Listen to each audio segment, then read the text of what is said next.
T'es-tu déjà demandé pourquoi les riches semblent jouer avec des règles financières différentes? La vérité, c'est qu'ils le font. Et aujourd'hui, je vais lever le voile sur leur carnet de stratégies secrets. Je suis sur le point de te révéler 7 actifs dits intelligents qui, bien qu'ils paraissent brillants sur le papier, te maintiennent en réalité dans la pauvreté, silencieusement. Il ne s'agit pas d'investissements obscurs. Ce sont précisément ceux que ton conseiller financier recommande, ceux que ta famille défend et que tu possèdes probablement déjà. Warren Buffett l'a révélé il y a des années en disant « Ce que fait le sage au début, l'imbécile le fait à la fin ». Pendant que les investisseurs moyens courent après ces actifs populaires, les véritables riches les évitent comme du poison. L'industrie financière ne te dira jamais cela, car ces actifs intelligents sont ses produits les plus rentables. Chacun représente une erreur fondamentale de compréhension sur la façon dont la richesse se construit réellement, par opposition à la manière dont la majorité pense qu'elle se construit. Le dernier actif que je vais te dévoiler est le plus dangereux, car il combine l'attrait émotionnel à la ruine financière. C'est ce qui distingue ceux qui atteignent une richesse durable de ceux qui vivent dans le stress financier malgré des décennies de travail acharné. Reste jusqu'à la fin. Ces informations pourraient te faire économiser des centaines de milliers d'euros au cours de ta vie et enfin te mettre sur la voie de la véritable liberté financière. Actif numéro 1. Acheter des biens immobiliers comme investissement garanti. Tu l'as sûrement entendu maintes fois, achète une propriété, c'est toujours un bon investissement. Ton père te le répétait à chaque repas de famille, ton voisin ne cesse de le dire en montrant fièrement son nouveau jardin, et même ton conseiller financier, celui que tu paies justement pour son objectivité, acquiesce probablement. Pendant des décennies, la pierre a été synonyme de sécurité, de stabilité, de prestige. Dans de nombreuses cultures, posséder un bien immobilier n'est pas seulement une décision financière, c'est une déclaration sociale. C'est dire au monde que tu as réussi, que tu possèdes quelque chose de tangible, de solide, de transmissible. Mais justement à cause de cette charge émotionnelle profonde, beaucoup tombent dans une illusion dangereuse. L'idée que tout bien immobilier est un bon investissement. Et non, ce n'est pas le cas. Tous les biens immobiliers ne créent pas de richesse. En fait, de nombreuses personnes bien intentionnées passent leur vie à payer pour une propriété qui leur coûte de l'argent, du temps et de l'énergie, sans rien leur rapporter en retour. Allons droit au but. Si une propriété ne génère pas de revenus mensuels constants, ce n'est pas un actif. C'est un passif déguisé en or. Mais bien sûr, cela contredit ce que la plupart ont entendu toute leur vie. Réfléchissons un instant. Combien de fois t'a-t-on dit que la pierre ne perd jamais de valeur, que l'immobilier prend toujours de la valeur, que, au moins, tu as quelque chose de sûr? Eh bien, toutes ces phrases, bien qu'issues du bon sens populaire, ignorent une partie fondamentale de la réalité financière moderne. Prenons un chiffre concret. L'Américain moyen dépense plus de 9 000 $ par an en coûts cachés liés à la propriété. On parle de maintenance, d'impôts, d'assurance, de charges de copropriété, sans même compter l'hypothèque. Sur 10 ans, cela représente plus de 90 000 $. Et si l'on ajoute des réparations imprévues, des rénovations ou des coûts d'opportunité, le montant peut doubler. Même si cette propriété ne perd pas un seul dollar de valeur en une décennie, si elle ne génère pas de revenus, elle ne construit pas de richesse, elle la draine. Et sais-tu ce qui est le plus dangereux? Beaucoup de gens ne s'en rendent compte que lorsqu'il est trop tard, lorsqu'ils réalisent que leur résidence secondaire, celle qu'ils rêvaient de profiter pendant leur retraite, est devenue un fardeau. Quelque chose qu'il faut entretenir, gérer, payer, même s'ils ne l'utilisent pas plus de 2 fois par an. Une maison peut être magnifique.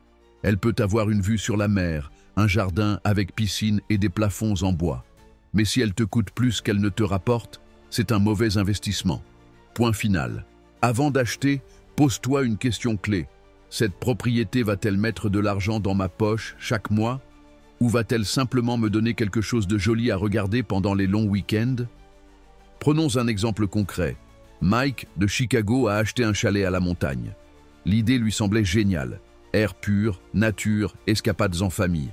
Et oui, la première année a été une joie. Mais ensuite sont venues les réalités. Réparation du toit, impôts en hausse, un hiver qui a gelé les canalisations et des voisins se plaignant des locations temporaires. 5 ans plus tard, Mike avait dépensé plus de 50 000 $ en maintenance, impôts et réparations. Et combien cette propriété lui a-t-elle rapporté? Rien, pas un centime, parce qu'il ne l'a jamais louée de manière régulière et parce qu'il ne l'a jamais pensée comme une entreprise, juste comme une illusion d'investissement. Regardons maintenant le cas de Sarah, sa collègue. Avec le même montant initial, environ 50 000 $, elle a acheté une petite propriété dans une zone à forte demande locative. Elle l'a rénovée avec goût, l'a mise en location fixe et maintenant elle lui rapporte 600 $ net par mois. Résultat, en ces 5 ans, Sarah n'a pas seulement récupéré une partie de son investissement, mais elle dispose d'un revenu passif constant. La différence est simple, l'actif paie Sarah, tandis que Mike paie pour son actif. Tu comprends?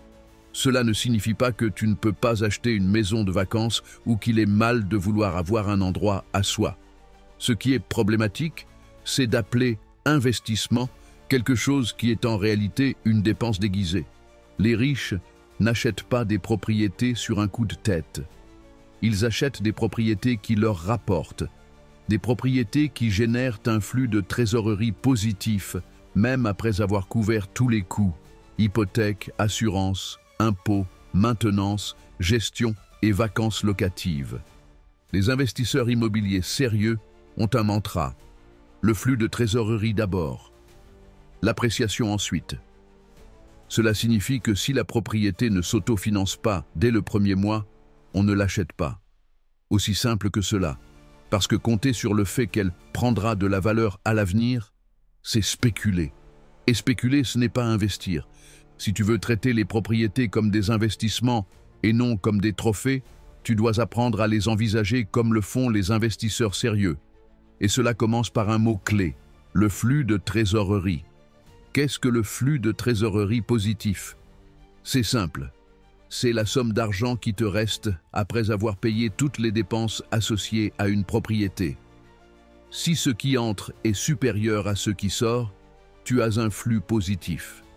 Sinon, tu as un problème. La formule de base est la suivante. Revenu locatif, hypothèque plus impôt, plus assurance, plus maintenance, plus gestion, plus vacances estimées. Flux de trésorerie net. Cela peut sembler technique, mais c'est plus simple qu'il n'y paraît. Voyons un exemple pratique.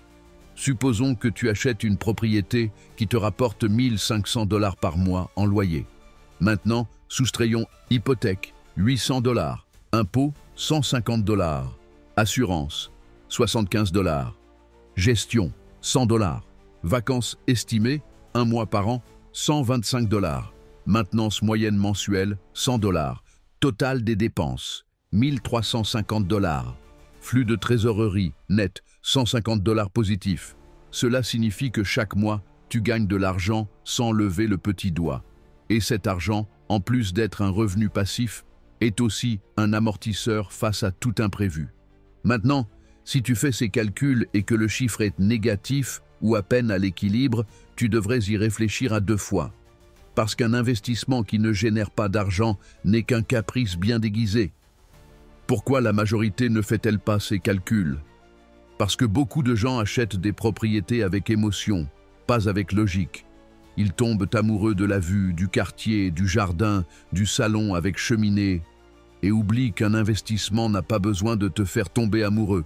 C'est une erreur fréquente, surtout avec les résidences secondaires. Tu t'imagines en train de prendre un café sur le balcon, face à la mer, et tu te dis « Voilà la vraie liberté ». Mais ensuite viennent les coûts cachés, les saisons creuses, les difficultés à trouver des locataires, la gestion à distance, les impôts. Et soudain, cette liberté devient une facture de plus à payer chaque mois. Et c'est là que se fait la différence entre l'acheteur émotionnel et l'investisseur intelligent. Les investisseurs font des calculs, pas des rêves.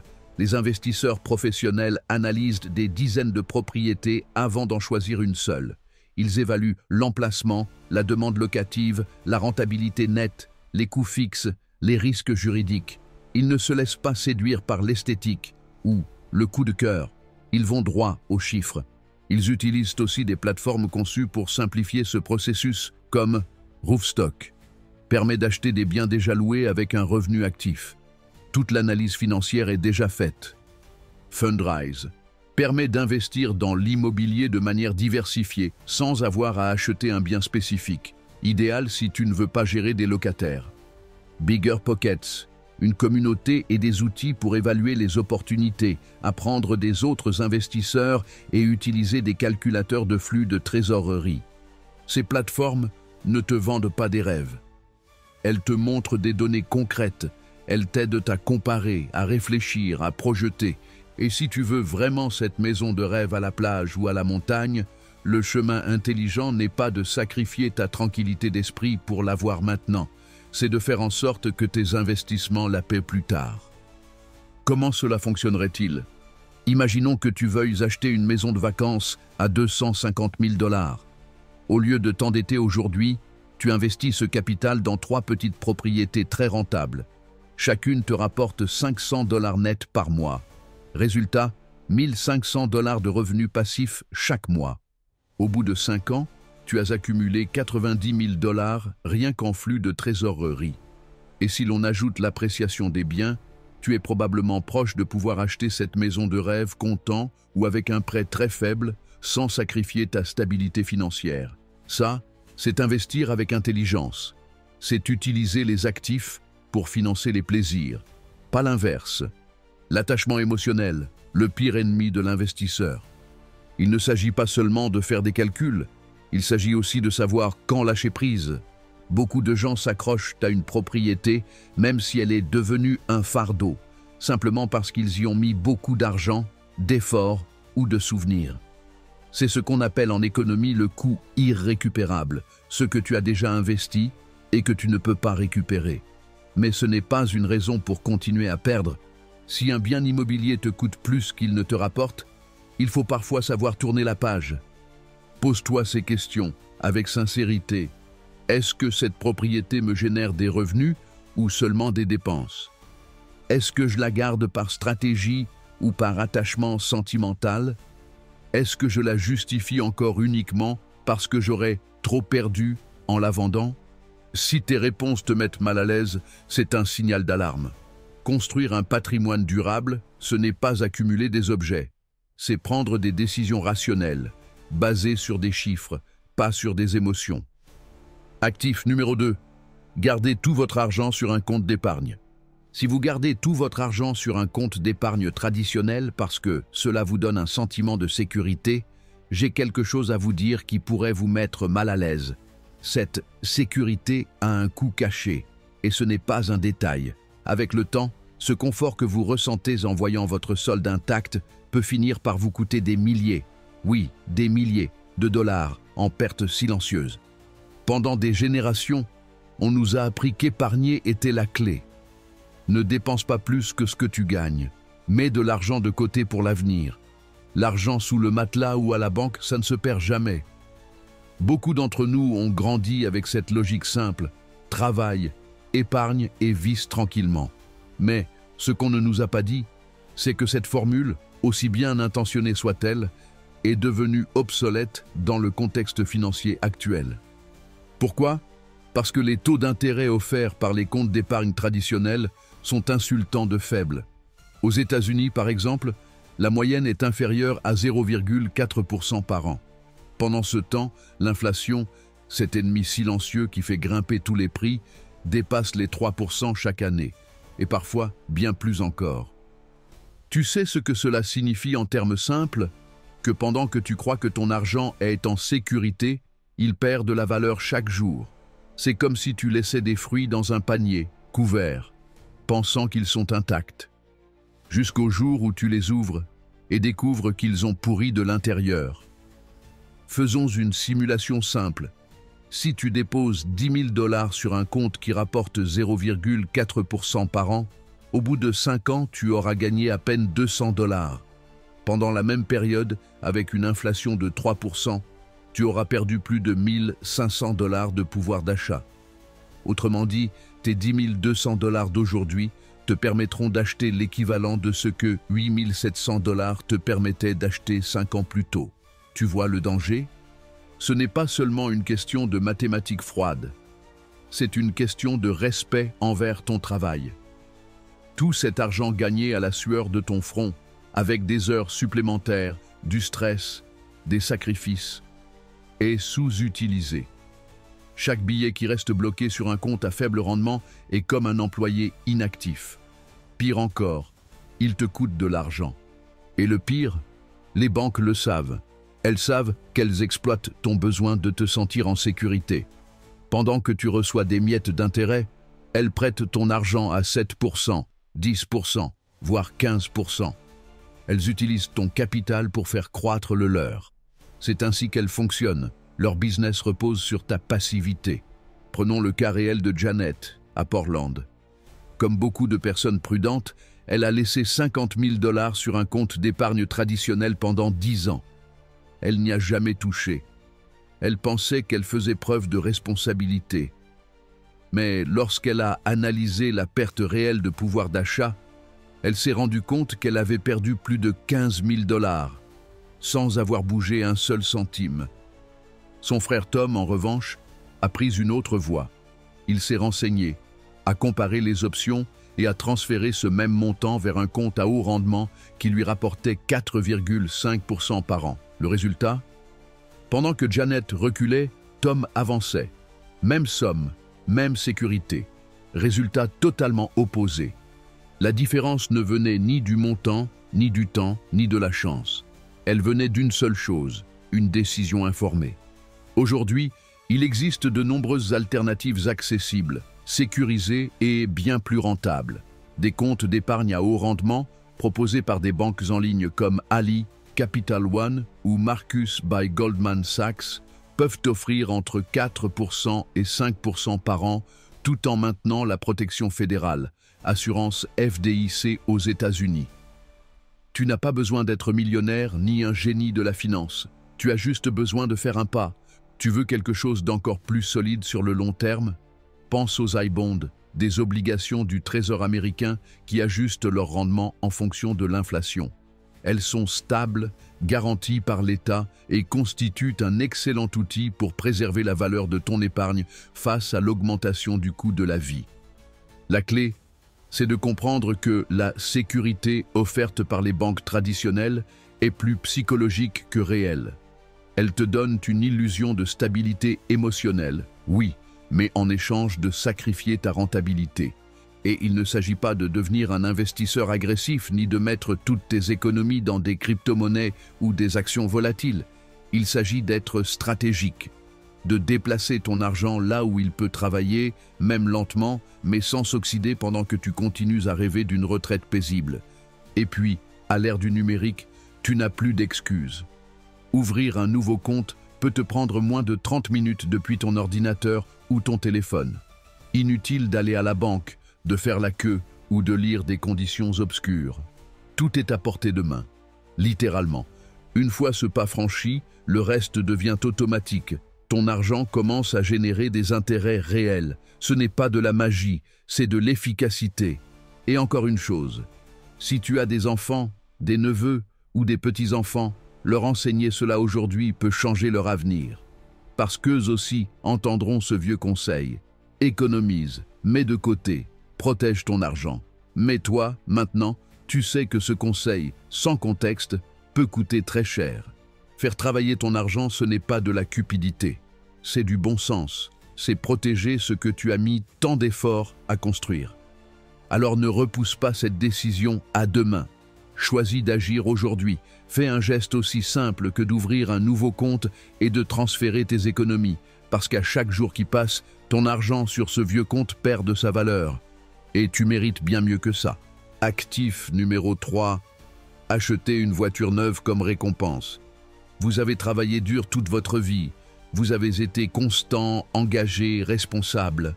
Vous avez élevé une famille, construit une carrière, surmonté des crises économiques, des récessions, des années difficiles, des moments d'incertitude. Et maintenant que vous avez une certaine stabilité, vous pensez que le moment est venu, que vous pouvez enfin vous récompenser avec quelque chose de grand. Peut-être cette voiture neuve brillante que vous avez vue chez le concessionnaire, celle qui semble dire au monde « j'ai réussi ». Et je ne vous blâme pas, parce que c'est exactement ce que la société vous dit de faire. Publicité, amis, réseaux sociaux, tous vous poussent à croire que ce véhicule neuf est le symbole du succès.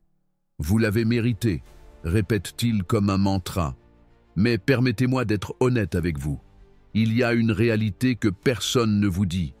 Acheter une voiture neuve, surtout si vous entrez dans votre phase de retraite ou si vous vous en approchez, n'est pas toujours une récompense. C'est souvent un coup silencieux à vos finances déguisées en prix. Allons droit au but. Les chiffres ne mentent pas. Une voiture neuve perd entre 15% et 20% de sa valeur dès que vous la sortez du concessionnaire. Littéralement, le premier jour. Dès que vous la conduisez pour la première fois, elle vaut déjà moins. Et ensuite, elle continue de perdre de la valeur. En 5 ans, la plupart des voitures perdent plus de 50% de leur valeur initiale. Certaines même plus, selon la marque, le modèle et l'entretien. Laissez cela vous imprégner. La moitié de votre argent évaporé, juste comme ça. Prenons un exemple courant. Vous envisagez ce SUV neuf, flambant neuf, qui coûte 50 000 $. Il a tout, GPS, écran tactile, siège chauffant, peinture métallisée. C'est tentant, mais dans 5 ans, cette même voiture, en étant optimiste, vaudra à peine 22 000 $.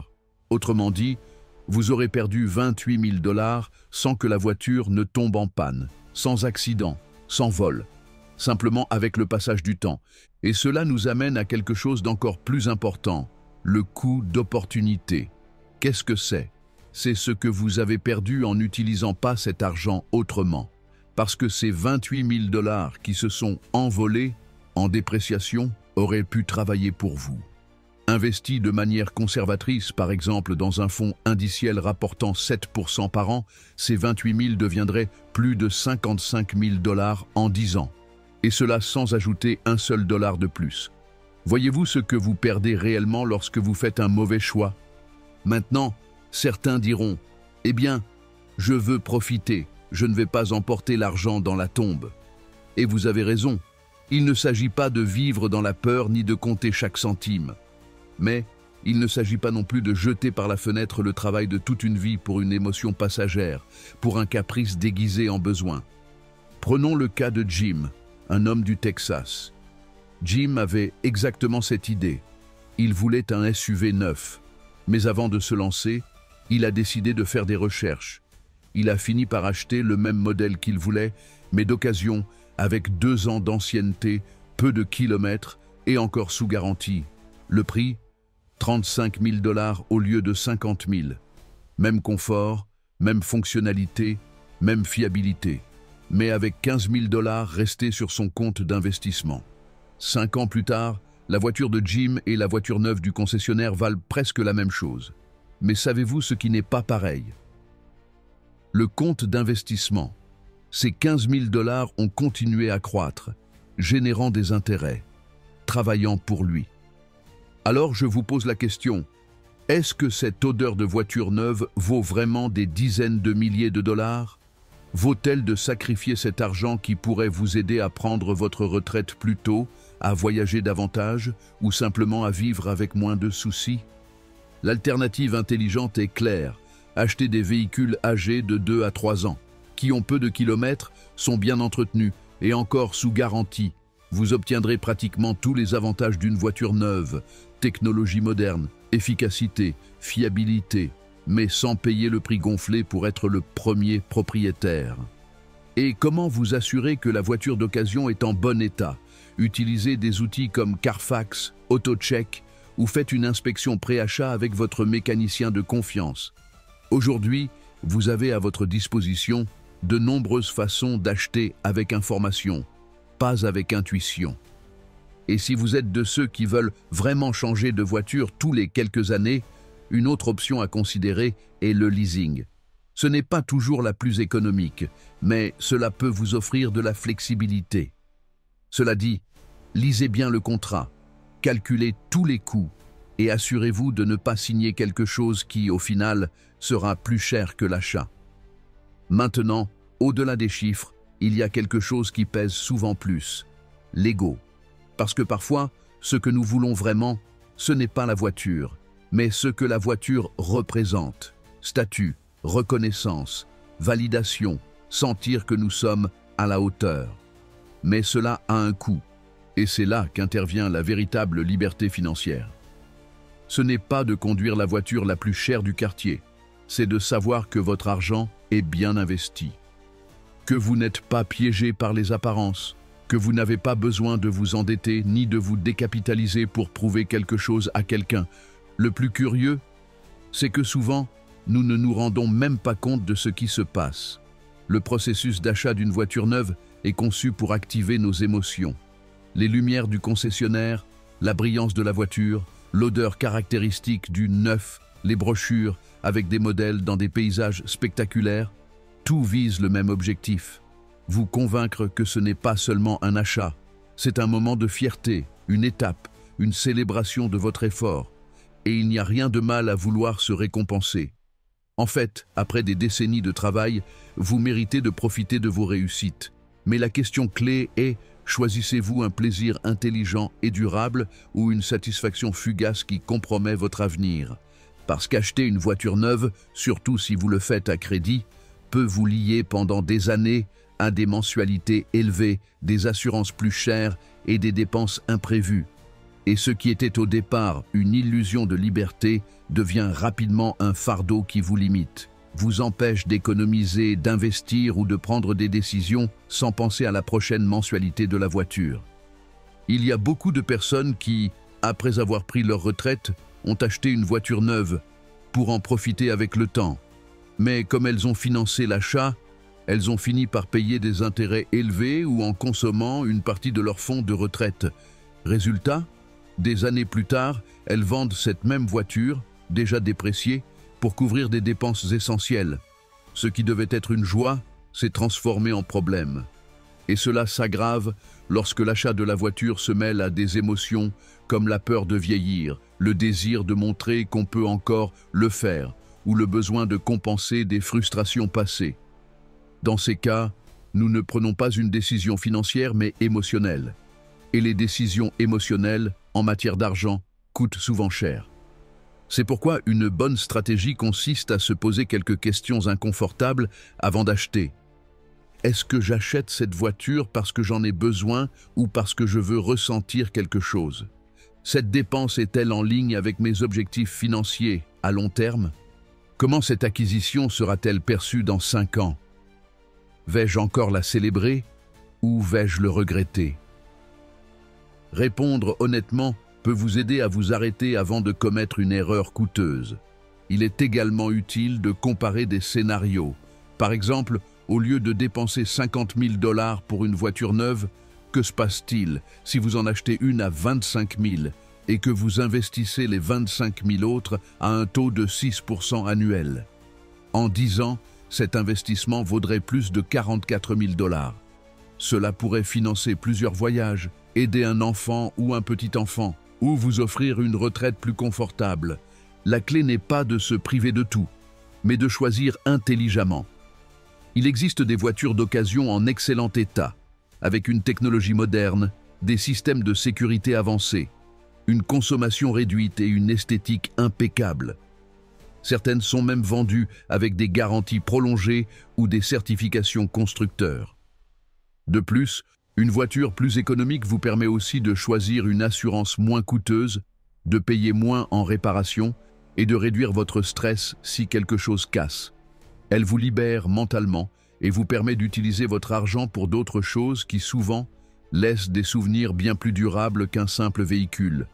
Un voyage, un loisir, un investissement dans votre santé ou votre temps libre. Et n'oublions pas une vérité fondamentale, une voiture n'est pas un investissement, c'est une dépense. Un véhicule ne prend presque jamais de la valeur, sauf quelques modèles rares de collection. Sa fonction est de vous déplacer. Une fois cette fonction remplie, tout le reste n'est que marketing. Maintenant, si malgré tout, vous souhaitez vraiment vous faire plaisir avec une voiture neuve, ce n'est pas un crime. Mais faites-le en pleine conscience. Sachez exactement dans quoi vous vous engagez. Planifiez à l'avance, évaluez si c'est vraiment le bon moment et surtout, assurez-vous de ne pas compromettre vos objectifs futurs pour une satisfaction immédiate. Une stratégie très utile consiste à adopter la logique du « d'abord investir, ensuite se récompenser ». Cela signifie utilisez vos gains financiers pour vous faire plaisir et non votre capital. Ainsi, vous profitez sereinement, sachant que votre base financière reste intacte. Un autre outil puissant est le budget intentionnel. Au lieu de penser « je peux payer la mensualité », demandez-vous « combien je perds en opportunité si je consacre cet argent à la voiture ?» Parfois, ce qu'on peut se permettre n'est pas ce qui est le plus judicieux. Et si vous êtes en couple ou en famille, parlez de ce type de décision. De nombreuses tensions financières à la retraite proviennent de décisions d'achat impulsives ou mal planifiées. Partager vos priorités, vos objectifs et vos attentes peut prévenir des malentendus et renforcer votre complicité. En résumé, acheter une voiture neuve n'est pas une faute. Mais le faire sans réfléchir à son impact financier peut être une erreur coûteuse. Le bien le plus précieux que vous possédez aujourd'hui, ce n'est pas une voiture avec écran tactile, c'est votre liberté. La liberté de choisir, de vivre sans dette, d'utiliser votre argent en pleine conscience. Le vrai luxe, ce n'est pas ce que vous conduisez, c'est ce que vous êtes capable de faire avec votre temps et votre tranquillité d'esprit. Alors, avant de signer ce contrat, respirez profondément, réfléchissez, évaluez. Ne laissez pas une émotion de 5 minutes dicter les 5 prochaines années de votre vie. Parce qu'au fond, le meilleur véhicule que vous puissiez posséder, c'est celui qui vous conduit vers une vie plus libre, pas vers une vie plus stressante. Actif numéro 4. Lancer une entreprise sans plan de sortie. Créer une entreprise peut être l'une des décisions les plus courageuses et potentiellement les plus lucratives de votre vie. C'est la porte d'entrée vers le contrôle total de votre temps, l'indépendance financière et la possibilité de construire quelque chose qui vous appartient. Mais, comme toute chose importante, cela comporte aussi ses pièges. Et l'un des plus dangereux est de se lancer sans un plan de sortie clair. La plupart des entrepreneurs commencent avec toute leur énergie concentrée sur le début. L'idée, le produit, le lancement, la croissance. Mais très peu prennent le temps de penser à la fin. Comment et quand allez-vous quitter cette entreprise? Allez-vous la vendre, la transmettre à quelqu'un, la fermer, déléguer et vous retirer? Cela peut sembler contre-intuitif de penser à la fin lorsque vous venez de commencer, mais c'est précisément là que réside le secret. Les entreprises intelligentes sont conçues avec la fin en tête. Car, si vous ne le faites pas, vous pourriez vous retrouver piégé dans une structure dont vous ne pouvez pas vous échapper. Il se peut que l'entreprise cesse d'être rentable ou que vous n'y trouviez plus de passion. Mais si vous n'avez jamais réfléchi à la manière de vous en détacher, vous resterez coincé, comme un acteur qui ne sait pas comment quitter la scène.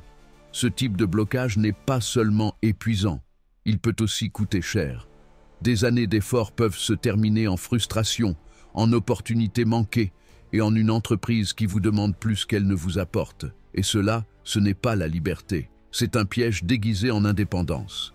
Une entreprise réussie n'est pas seulement celle qui génère de l'argent, c'est aussi celle que vous savez quand et comment lâcher prise. Parce que le marché évolue, les tendances s'épuisent, les consommateurs changent. Ce qui est un succès aujourd'hui peut être obsolète demain. Et si vous êtes trop émotionnellement attaché à votre entreprise pour prendre du recul, vous prendrez de mauvaises décisions. Vous la maintiendrez en vie plus longtemps que nécessaire. Vous la verrez comme une partie de votre identité au lieu de la considérer pour ce qu'elle est réellement. Un actif. Et un actif, par définition, doit générer de la valeur. Sinon, il devient un passif émotionnel et financier. C'est pourquoi l'alternative intelligente est évidente. Concevoir votre sortie dès le premier jour. Oui, cela peut sembler étrange, même pessimiste, mais en réalité, c'est l'une des approches les plus mûres de l'entrepreneuriat. Ce n'est pas un manque de foi, c'est de la planification. Un bon plan de sortie ne vous prépare pas seulement à fermer. Il vous prépare à croître avec lucidité. Il vous permet de prendre des décisions plus rationnelles, d'évaluer la vraie valeur de votre entreprise dans le temps et d'éviter de vous accrocher à quelque chose qui a déjà accompli son cycle. Et ce n'est pas forcément compliqué. Posez-vous des questions clés comme: à quel moment est-ce que j'aimerais me retirer de l'entreprise? Quel montant ou quelle valeur dois-je atteindre pour considérer que cela en valait la peine? Qui pourrait être un repreneur ou successeur idéal? Quelles actions puis-je entreprendre dès aujourd'hui pour que l'entreprise fonctionne sans moi? Plus tôt vous commencez à y réfléchir, plus votre parcours sera clair. Prenons le cas de Sarah, une entrepreneure qui a lancé une boutique en ligne de produits écologiques. Dès le premier jour, elle avait en tête son plan de sortie. Si au bout de 5 ans, l'entreprise ne se développait pas comme elle l'espérait, elle la vendrait. Pas comme un échec, mais comme une transition. Et c'est exactement ce qu'elle a fait. Pendant ces 5 années, elle a documenté ses processus, délégué des fonctions, mis en place des systèmes et positionné sa boutique comme une entreprise autonome, indépendante de sa présence. Quand le moment fut venu, elle trouva une entreprise plus grande, intéressée par l'acquisition de sa boutique. Résultat, une vente profitable et une fin de chapitre ordonnée. Sarah ne s'est pas laissée dévorer par son entreprise. Elle l'a gérée avec stratégie et l'a transformée en une plateforme capable de capitaliser sur ses efforts. Ce genre d'histoire ne tient pas du hasard. C'est le fruit d'une planification intentionnelle. Mais il existe aussi l'exemple inverse. Des entrepreneurs brillants, pleins d'idées, qui construisent des entreprises florissantes, mais qui ne peuvent pas s'en extraire. Parce que tout dépend d'eux, parce qu'ils n'ont jamais délégué, parce qu'il n'y a ni manuel, ni structure, ni processus écrit, parce que si jamais ils disparaissent un mois, l'entreprise s'effondre. Et ça, ce n'est pas une entreprise, c'est un auto-emploi, avec plus de stress et moins de vacances. Prenons maintenant l'exemple de Warren Buffett, l'un des investisseurs les plus respectés au monde, et pas seulement pour sa capacité à choisir de bonnes actions, mais aussi pour sa manière de bâtir des entreprises avec une vision à long terme et une sortie bien pensée. Dans les années 1960, Buffett achète une petite entreprise textile en déclin appelée Berkshire Hathaway. Plutôt que d'essayer de sauver coûte que coûte le secteur textile, ce qui aurait été une décision émotionnelle et coûteuse, il traite cette société comme une structure à reconvertir. Peu à peu, il démantèle les activités textiles non rentables et transforme Berkshire en une holding d'investissement diversifiée. Pourquoi est-ce pertinent? Parce que Buffett agit toujours avec détachement stratégique. Il ne s'attache pas à l'activité d'origine. Il ne s'obstine pas à sauver ce qui ne fonctionne plus. Il se pose plutôt la question suivante: comment puis-je utiliser cette structure pour quelque chose de plus rentable et durable? Aujourd'hui, Berkshire Hathaway est le véhicule à travers lequel Buffett contrôle des participations dans Coca-Cola, Apple, American Express et bien d'autres. De plus, Buffett est célèbre pour sa capacité à déléguer et à créer des cultures d'autonomie. La plupart des entreprises qu'il acquiert continuent de fonctionner avec leurs propres équipes, sous leur propre direction. Il ne se mêle pas de la gestion quotidienne. Il ne cherche pas à tout contrôler. Il donne simplement une orientation stratégique, puis laisse les systèmes tourner tout seuls. C'est sa formule pour se développer sans rester prisonnier. Et lorsqu'il se retirera complètement, tout est déjà en place. Plan de succession, dirigeants préparés, structure indépendante. Cette vision long terme ne s'improvise pas. Elle se construit avec des décennies de préparation. Le contraste est évident. De nombreux fondateurs d'entreprises, même brillants, ne pensent jamais à la sortie. Ils passent leur vie à éteindre des incendies, à tout décider eux-mêmes, sans jamais préparer quelqu'un pour le jour d'après. Tout est dans leur tête. Aucun système, aucune structure, aucun plan B. Et quand ils veulent partir, ils ne peuvent pas. Car sans eux, l'entreprise n'existe pas. c'est la différence fondamentale entre créer un véritable héritage entrepreneurial ou simplement s'être créé un job trop compliqué. Actif numéro 5, les assurances vie entière, les menottes dorées de la finance. Ça a l'air idéal, n'est-ce pas? Un produit qui combine deux choses que l'on pense nécessaires, une assurance vie et un placement financier. Le tout présenté comme une solution premium, avec des mots-clés comme garantie, valeur cumulée, protection familiale et même des promesses de croissance à long terme. Qui ne voudrait pas de ça? Votre conseiller en assurance, lui, trouve ça absolument brillant. Ou du moins, c'est ce qu'il vous transmet avec enthousiasme. Mais attention, bien souvent, cet enthousiasme vient moins de votre intérêt financier que de la commission généreuse qu'il touche en vous vendant ce type de contrat. Ce produit porte plusieurs noms: assurance vie entière, universelle, indexée, variable. Cela sonne technique, sophistiqué, presque comme un instrument financier de haut niveau. Mais ne vous y trompez pas, le piège est toujours le même, seul l'emballage change. Passons aux faits, les vrais chiffres. Un homme de 45 ans qui souhaite protéger sa famille avec une couverture de 500 000 $ peut souscrire une assurance vie temporaire pour environ 400 $ par an. Un tarif raisonnable pour une couverture simple, directe, sans fioritures. Mais si cette même personne choisit une assurance vie entière, celle qui prétend également investir pour vous, le coût grimpe à environ 4 000 $ par an. Oui, vous avez bien lu, 10 fois plus cher. Et là, la grande question, où va cette différence? La réponse ne va pas vous plaire. Elle part en grande partie dans les commissions, les frais, les coûts administratifs et la structure interne du produit. Elle n'alimente pas votre épargne, ni votre famille, ni votre futur. Elle alimente le système qui a conçu ce produit pour s'enrichir sur votre peur de l'avenir. L'industrie vous vend ses polices comme une solution complète. Elle vous parle de rendement garanti, de valeur de rachat cumulée, de tranquillité d'esprit tout en un. Mais elle est beaucoup plus discrète quand il s'agit de vous montrer ce que vous auriez pu gagner en investissant par vous-même cet argent. Parce que oui, lorsqu'on compare ces produits avec une alternative aussi simple qu'un fonds indiciel basé sur le S&P 500, la différence est énorme. Les rendements des assurances vie entière dépassent rarement 2% à 3% par an après frais, alors que les fonds indiciels ont historiquement rapporté entre 7% et 10% par an. Et le plus douloureux, ce que beaucoup ne découvrent que trop tard, c'est ceci. À votre décès, votre famille ne recevra pas la valeur de rachat cumulée plus le capital décès. Elle ne recevra qu'un seul des deux, le capital décès. Cet argent que vous avez épargné pendant des années ne leur revient pas. Il reste à l'assureur. Ce petit détail, cette clause qui change tout, est enterré profondément dans la fine impression d'un contrat de plus de 300 pages, rempli de jargon juridique et financier qu'un avocat lui-même aurait du mal à décrypter sans le lire plusieurs fois. Prenons un exemple réel qui illustre parfaitement la situation.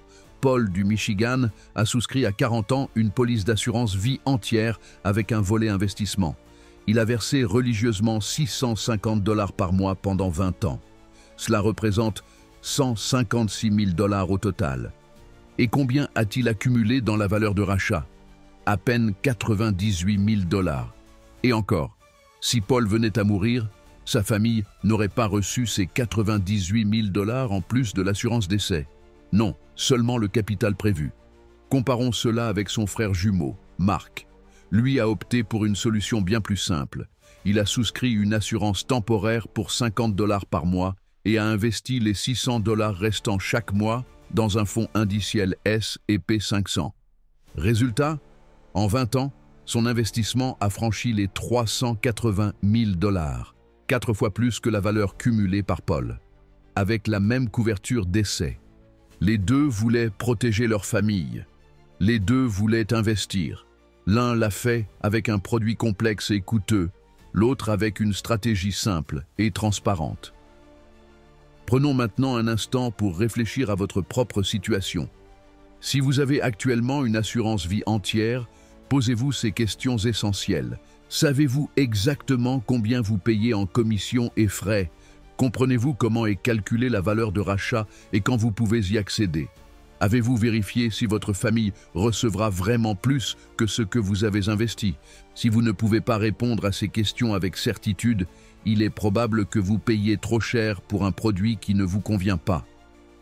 Quelle est alors l'alternative que recommandent de nombreux conseillers financiers indépendants, ceux qui ne touchent pas de commission? C'est très simple, souscrivez une assurance vie temporaire. Choisissez une couverture de 20 ou 30 ans selon vos responsabilités familiales et vos dettes. C'est beaucoup moins cher, plus direct, plus transparent. Et que faire avec l'argent économisé chaque mois? Investissez-le vous-même. Aujourd'hui, grâce à des plateformes comme Vanguard, Schwab ou Fidelity, vous pouvez accéder à des fonds indiciels ou ETF à faible coût, avec un excellent rendement historique sans payer d'intermédiaire aux intérêts biaisés. La différence? Vous avez le contrôle. Vous n'êtes pas lié par un contrat obscur. Vous ne dépendez pas du discours enjôleur d'un agent. Et surtout, vous savez que votre argent travaille réellement pour vous, pas contre vous. Actif numéro 6. Acheter de l'or sous forme de bijoux. Beau, mais peu rentable. Ta tante l'affirmait avec conviction. Ta grand-mère le répétait comme une vérité universelle. Achète des bijoux en or. C'est un bon investissement. Et bien sûr, en période de turbulence, crise économique, dévaluation, guerre, inflation, cette phrase résonne comme un mantra rassurant, hérité de temps plus simples. Elle procure un sentiment de sécurité, donne l'impression de faire un choix sage, voire élégant. Car qui ne voudrait pas posséder quelque chose de beau et rentable à la fois? L'or possède ce pouvoir symbolique, son éclat, son poids, sa rareté. Depuis les anciennes civilisations mésopotamiennes jusqu'aux banques centrales modernes, l'or est considéré comme un refuge, une assurance contre l'imprévisible. Ainsi, lorsque les choses se compliquent, que la bourse chute, que le dollar vacille ou que des rumeurs de guerre circulent, beaucoup se tournent vers ce métal précieux. Cependant, à l'âge adulte, en gérant nos propres finances, il est essentiel de reconnaître que la croyance selon laquelle les bijoux en or constituent un investissement financier est un mythe coûteux. C'est une erreur silencieuse que de nombreuses personnes commettent pendant des années sans s'en rendre compte, jusqu'à ce qu'il soit trop tard. Acheter de l'or et acheter des bijoux en or sont deux choses distinctes. La différence entre un investissement et une dépense déguisée peut sembler subtile, mais elle est significative. La majorité des achats de bijoux en or ne sont pas des stratégies pour construire de la richesse. Ce sont des déclarations de style, des choix personnels, parfois même des gestes sociaux. Offrir une alliance, une bague de fiançailles, un collier pour un anniversaire ou des boucles d'oreilles, juste parce que. Ce sont des cadeaux chargés d'émotions, d'histoire, avec une valeur subjective bien au-delà de l'or qu'ils contiennent. Et c'est tout à fait acceptable. Il n'est pas question de dire qu'acheter des bijoux est une erreur. Ce qui est problématique, c'est de confondre un achat émotionnel avec une décision d'investissement rationnel. Pourquoi? Parce qu'en achetant des bijoux en or, vous ne payez pas seulement pour l'or. Vous payez également pour une multitude d'autres éléments sans rapport avec la valeur réelle du métal, le design, la marque, la main-d'œuvre, les marges commerciales, les taxes, les commissions, les coûts d'exposition et bien sûr, le profit du vendeur qui n'est pas négligeable. Prenons un exemple concret. Ce collier à 3 000 $ acheté pour un mariage ou un anniversaire contient peut-être seulement 800 $ d'or pur. Le reste correspond à l'esthétique, la marque, l'emballage, le marketing. Et ce n'est pas une exagération, c'est un calcul courant dans l'industrie de la bijouterie. Réfléchissez un instant. Près de 75% de ce que vous avez payé n'a pas de valeur tangible. Ce n'est pas récupérable, ce n'est pas liquide. Et il est peu probable que quelqu'un d'autre soit prêt à payer cette différence. Car au moment de la revente, l'histoire change complètement. En effet, selon les estimations de bijoutiers et d'experts en métaux précieux, la plupart des bijoux en or perdent entre 30% et 70% de leur valeur dès que vous quittez le magasin. Pas besoin qu'ils soient endommagés ou usés. Il suffit qu'ils ne soient plus dans la vitrine, sous des lumières parfaites et une musique douce en fond. Et si vous souhaitez les vendre, bonne chance. La majorité des acheteurs ne s'intéressent ni à la marque ni au design. Ils veulent simplement connaître le poids en grammes de l'or pur et son carattage. Tout le reste n'a aucune valeur, ni la boîte, ni l'histoire, ni l'émotion. Cette réalité a été vécue par Suzanne de Dallas. Pendant 30 ans, elle a acheté des bijoux d'investissement, bracelets, colliers, bagues. Toujours avec l'idée que, si nécessaire, ces pièces serviraient de coussin financier. Au total, elle a investi plus de 25 000 $ en bijoux. Mais lorsque le moment est venu, la retraite, l'ajustement du budget, le besoin de liquidité, et qu'elle a voulu convertir une partie de cette épargne en espèces, la meilleure offre qu'elle a reçue était de 7 600 $, moins d'un tiers de son investissement. Le bijoutier a été clair. Je ne m'intéresse ni à l'histoire ni au design. Seul m'importe le poids et la pureté de l'or. Suzanne est sortie du magasin en silence. Non pas parce qu'elle ne comprenait pas, mais parce que, pour la première fois de sa vie, elle s'est sentie trompée par une idée qu'elle avait héritée sans jamais la remettre en question. Et cela arrive plus souvent qu'on ne le pense. Vous connaissez sûrement quelqu'un, une tante, une voisine, une amie de la famille, avec une boîte pleine de bijoux qu'elle ne porte jamais et qui jure qu'ils valent une fortune. Mais ce n'est pas le cas. Ils valent une fraction de leur coût initial. Parfois moins, parfois beaucoup moins. Soyons justes, cela ne signifie pas que l'or n'a pas de valeur. Il en a. En fait, c'est l'un des actifs les plus anciens de l'humanité. Il a été utilisé pendant des siècles comme réserve de valeur, refuge contre l'inflation et garantie face aux monnaies instables. Mais il y a une énorme différence entre investir dans l'or en tant que métal et acheter des bijoux en or. Investir dans l'or est une décision rationnelle, basée sur des chiffres, du contexte, une stratégie. Acheter des bijoux est, dans la plupart des cas, une décision émotionnelle, esthétique ou symbolique, ce qui est tout à fait acceptable, tant que vous ne confondez pas l'un avec l'autre. Alors, si les bijoux en or ne sont pas un bon investissement financier, cela signifie-t-il que nous devrions éviter l'or complètement? Pas du tout. L'or, bien géré, peut être un excellent actif d'investissement. Il est résistant aux crises, tend à augmenter lorsque les marchés chutent et est historiquement l'un des meilleurs moyens de se protéger contre l'inflation. Mais, et c'est fondamental, il existe des façons correctes et incorrectes d'investir dans l'or. Investir dans de l'or physique, lingots, pièces et barres. La manière la plus directe et tangible d'investir dans l'or, c'est de l'acheter sous forme de métal pur, non comme ornement. Cela signifie acquérir des lingots ou des pièces frappées par des institutions reconnues dont la pureté est garantie et dont la valeur est liée presque exclusivement au poids de l'or. Où peut-on acheter ce type d'or? Voici quelques distributeurs réputés aux États-Unis et dans le monde. APMEX, JM Bullion, Kitco. Ces vendeurs proposent des pièces comme l'American Gold Eagle ou la Canadian Maple Leaf, ainsi que des lingots certifiés de pureté, 99,9% ou plus. Ces produits sont souvent accompagnés d'un numéro de série et d'un emballage scellé pour garantir leur authenticité. Mais alors, où stocker cet or physique? C'est l'un des points faibles de cette option.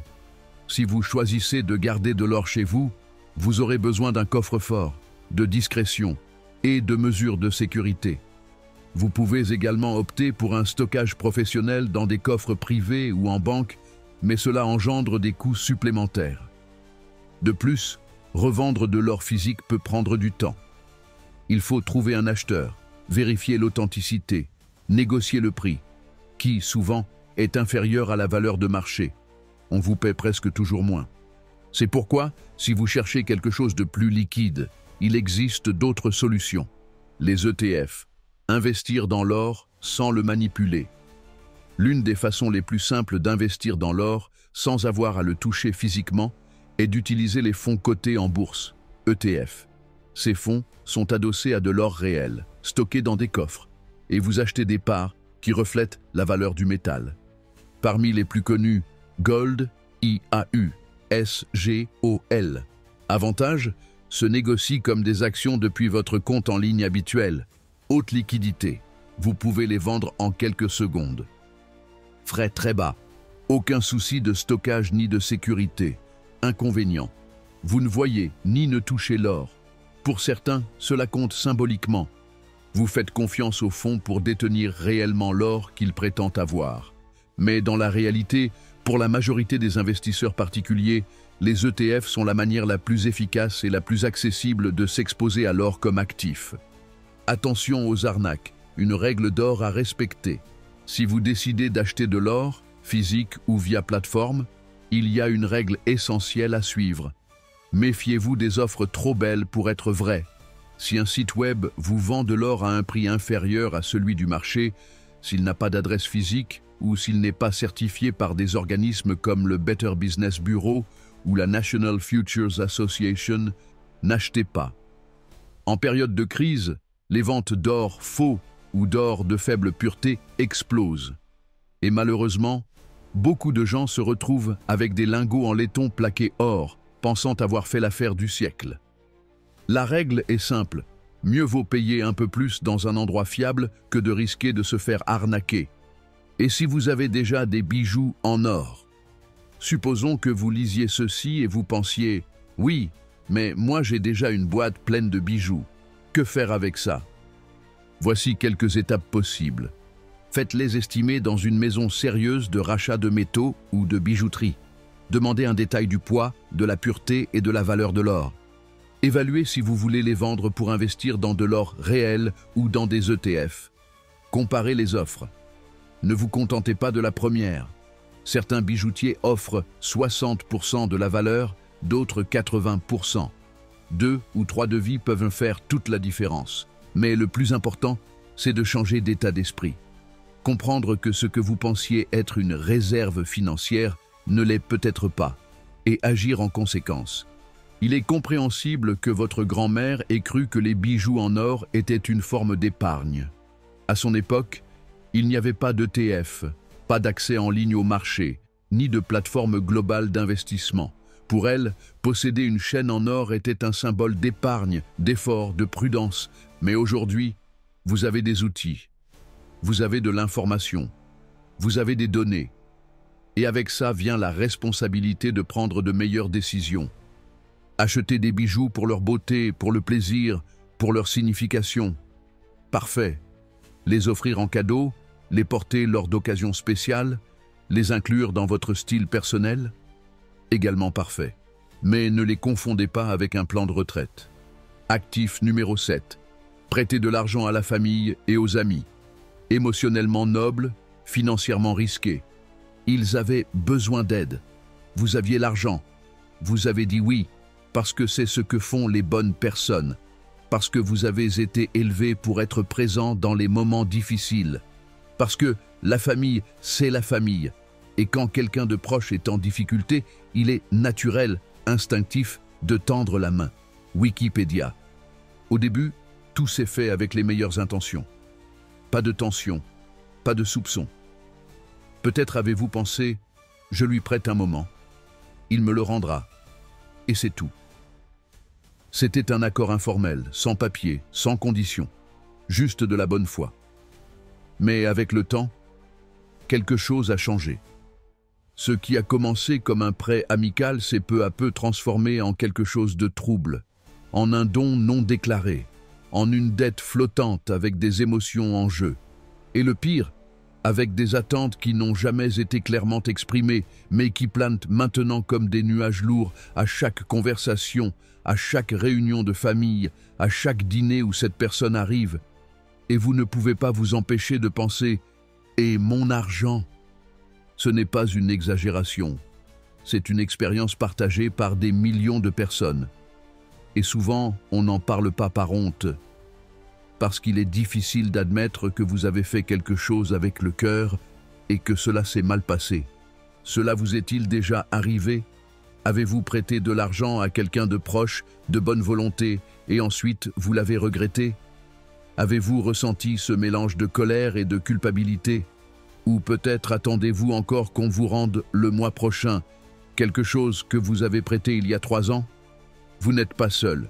Selon une étude de Bankrate, 46% des personnes qui prêtent de l'argent à des membres de leur famille ou à des amis finissent par perdre l'argent, endommager la relation, ou les deux. Et cette statistique n'inclut pas l'impact émotionnel, la déception, la tension, le ressentiment caché. Et le plus frustrant, c'est ceci: vous ne pouvez rien faire. Parce que lorsque vous prêtez sans papier, sans conditions claires, sans aucune formalité, vous ne pouvez pas faire valoir vos droits. Il n'y a pas de contrat, pas de garantie. Vous ne pouvez pas poursuivre votre frère ou votre ami en justice sans briser toute une vie de liens. Vous n'allez pas lui envoyer une lettre recommandée, ni cesser de lui parler. Alors, que faites-vous? Vous portez le silence pendant que vous voyez cette personne acheter un nouveau téléphone, ou partir en voyage, ou publier des photos avec une nouvelle voiture. Et vous là, vous vous demandez à voix basse: et mon argent? Cet argent qui faisait peut-être partie de vos économies, de votre fonds d'urgence, de votre retraite, des études de vos enfants. Ce type de prêt peut non seulement vous coûter de l'argent, il peut briser des liens construits depuis des décennies. Prenons le cas de Robert Ting par exemple, un homme travailleur, méthodique, un bon gars. Son beau-frère avait une idée, lancer une entreprise. « C'est une grande opportunité », lui disait-il. Robert a fait confiance. Il lui a prêté 30 000 $ avec seulement une poignée de main comme garantie. C'était la famille. Qu'est-ce qui pouvait mal tourner? 5 ans plus tard, Robert n'avait récupéré que 2 000 $. L'entreprise a échoué. Le beau-frère s'est déclaré en faillite. Et la famille a cessé de se parler. La relation s'est refroidie, les déjeuners sont devenus inconfortables, et les réunions familiales, distantes. L'argent n'est jamais revenu, et la confiance non plus. Ce coût financier a coûté à Robert une part importante de son fonds de retraite. Mais plus encore, cela lui a coûté la tranquillité, cela lui a coûté la paix, cela lui a coûté des liens, et cela n'a pas de prix. Alors, quelle est la solution? Devenir froid? Refuser d'aider? Fermer le portefeuille pour toujours? Non. La réponse n'est pas de cesser d'aider, c'est d'aider avec structure, avec des limites, avec une stratégie claire qui protège non seulement votre portefeuille, mais aussi votre cœur. Parce que la générosité n'a pas à être synonyme de vulnérabilité. Vous pouvez être généreux et en même temps intelligent. Et cela commence par un mot-clé: clarté. Alors, si la clé est la clarté, comment y parvenir dans un domaine aussi délicat que l'argent entre proches? La première décision que vous devez prendre avant de sortir votre portefeuille est: est-ce un don, un prêt ou un investissement? Cela peut sembler une distinction mineure, mais ce n'est pas le cas. En fait, de nombreuses tragédies financières familiales naissent de cette ambiguïté. Option 1. Je te donne ceci comme un cadeau. C'est la plus propre émotionnellement, mais aussi la plus difficile à accepter pour beaucoup. Parfois, vous savez que la personne qui vous demande de l'aide ne pourra pas la rembourser. Peut-être parce qu'elle n'a pas de revenus stables, ou parce que vous savez déjà, par expérience ou par intuition, qu'elle n'a pas de discipline financière. Dans ces cas, si vous voulez quand même aider, faites un don. Mais faites-le avec honnêteté et avec une déclaration claire. Écoute, je veux t'aider. Je sais que tu es dans une situation difficile. Ce que je te donne est un cadeau. Ce n'est pas un prêt. Il n'y a pas de remboursement. Et cela ne changera pas notre relation si je ne le récupère jamais. Pourquoi est-ce si important? Parce qu'en le mettant en mots, vous éliminez l'attente cachée. Vous libérez l'autre personne de la culpabilité de ne pas pouvoir vous rembourser. Et vous vous libérez du ressentiment si cela se produit. Cela peut sembler contre-intuitif, mais parfois, il est plus sain de donner 1 000 $ que de prêter 1 000 en espérant qu'ils reviennent. Vous voulez aider avec un montant que vous ne regretteriez pas de perdre? Donne. C'est quelque chose de plus important. Alors passons à l'option suivante. Option 2. Je veux t'aider, mais mettons-le par écrit. Si vous ne pouvez pas ou ne voulez pas donner l'argent et que vous allez le prêter, alors traitez-le comme un véritable prêt. Parce que si vous ne le faites pas, personne ne le fera pour vous. Et oui, cela peut sembler inconfortable au début. Comment vais-je demander à mon frère ou à ma meilleure amie de signer un contrat? Que va-t-il penser? Mais pensez-y à l'envers. Justement parce que vous tenez à la relation, vous devez mettre les choses au clair dès le début. Parce que lorsque vous ne le faites pas, ce qui se brise n'est pas seulement le prêt, c'est la confiance. Vous pouvez dire quelque chose comme « Tu comptes pour moi et je veux t'aider. Mais je tiens aussi beaucoup à notre relation. Je ne veux pas que cela devienne un problème entre nous. C'est pourquoi je veux que nous convenions par écrit de la manière et du moment où tu me rembourseras. » Aujourd'hui, il existe des outils numériques qui rendent cela beaucoup plus facile. Des applications comme Xero ou Loan Builder permettent de créer des documents simples avec des délais, des dates, des rappels automatiques et même des options de paiement. Vous n'avez pas besoin d'avocat, ni de notaire, ni de complications. Juste la volonté de faire les choses correctement. Vous pouvez même le structurer avec une certaine flexibilité. Par exemple, un délai de remboursement raisonnable, 6 mois, 1 an. Un montant mensuel que la personne sait pouvoir respecter. Une clause de révision au cas où les circonstances changeraient. Et si vous voulez renforcer la confiance, ajoutez une conversation préalable où vous précisez que votre objectif n'est pas de faire pression ni d'humilier, mais de protéger la relation. Option 3. Au lieu de te prêter, je préfère investir dans ton idée. Ce point est essentiel pour les cas où l'argent est demandé pour une entreprise ou un projet. Parce que, contrairement à un prêt personnel pour sortir d'une impasse, ici nous parlons d'un projet avec un potentiel de rentabilité. Alors, pourquoi assumer tout le risque seul? Pourquoi prêter à quelqu'un qui démarre une entreprise sans demander? Voici une approche alternative, plus saine et plus équitable. Je veux t'aider et ton projet m'intéresse. Mais au lieu de te prêter de l'argent, je préfère investir. Si ton entreprise fonctionne, nous en profiterons tous les deux. Et si ce n'est pas le cas, tu ne me devras rien. Cette structure aligne les intérêts des deux parties. Elle te donne une voix dans la gestion du projet. Et surtout, elle réduit l'impact émotionnel en cas d'échec. Car il n'y a pas de dette personnelle à rembourser, seulement un risque partagé. D'ailleurs, beaucoup d'entrepreneurs préfèrent ce type de soutien. Ils se sentent moins accablés par l'obligation de remboursement, surtout s'ils sont en phase de démarrage.